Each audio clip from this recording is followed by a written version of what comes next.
हातमा मानिसको खप्पर, शरीरभरि चिहानको खरानी र मसान घाटमा बास।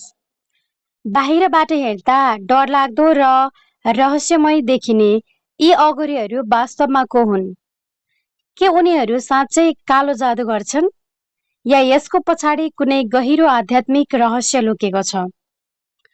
आजको यस भिडियोमा हामी सनातन रहस्य मार्फत अघोरीहरूको त्यो संसारको पर्दाफास गर्नेछौँ जुन धेरैलाई थाहा छैन। भिडियो अन्तिमसम्म हेर्नुहोला किनकि सत्य तपाईँले सोचे भन्दा निकै नै फरक छ। सबैभन्दा पहिले बुझौँ अघोरी शब्दको अर्थ के हो।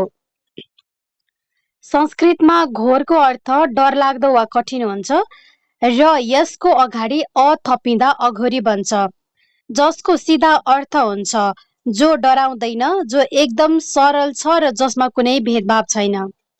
सनातन धर्ममा अघोरी पन्थको सुरुवात भगवान शिवको अघोर रूपबाट भएको मानिन्छ। अघोरीहरूका लागि संसारका हरेक चिजमा भगवान शिव र शक्ति समाहित छन्। त्यसैले उनीहरू न त कुनै कुरालाई फोहोर ठान्छन् न त सुन्दर। उनीहरूको नजरमा सुन र माटोको मूल्य एउटै हुन्छ। हामी मानिसहरू मसान घाटको नाम सुन्न साथ डराउँछौँ, तर अघोरीहरूको लागि मसान घाट नै सबैभन्दा पवित्र ठाउँ र साधना केन्द्र हो। किन त? किनकि अघोरी सम्प्रदायका अनुसार मसान घाट नै त्यो ठाउँ हो जहाँ मानिसको अहङ्कार, रिस, लोभ र मोह जलेर खरानी बन्छ।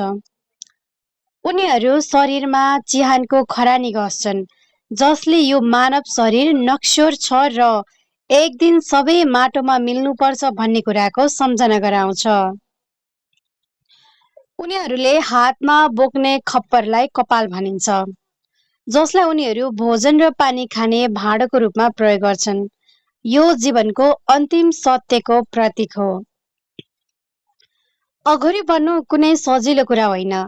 यसको लागि वर्षौंसम्म कडा परीक्षा र कठिन साधना गर्नुपर्छ। उनीहरू समाज, परिवार र सांसारिक सुख सुविधालाई पूर्ण रूपमा त्यागेर कडा ब्रह्मचार्यको पालन गर्छन्। धेरैलाई लाग्छ कि अघोरीहरूले अरूको कुभलो गर्छन्, तर वास्तविकतामा उनीहरू लोक कल्याण र आत्मज्ञानका लागि साधना गर्छन्। उनीहरू कडा भन्दा कडा जाडो र गर्मीमा पनि वस्त्रविहीन रहन सक्छन्, जुन उनीहरूको मानसिक र शारीरिक शक्तिको प्रमाण हो। उनीहरू हत्तपत्त कसैसँग बोल्दैनन् र आफ्नो साधनालाई सधैँभरि गुप्त राख्दछन्। त्यसैले दर्शकबिन, अघोरीहरू कालो जादु गर्ने डरलाग्दा मानिस होइनन्, बल्कि उनीहरू सनातन धर्मका ती वैरागी साधक हुन् जसले मृत्युको डरलाई जितेको छ।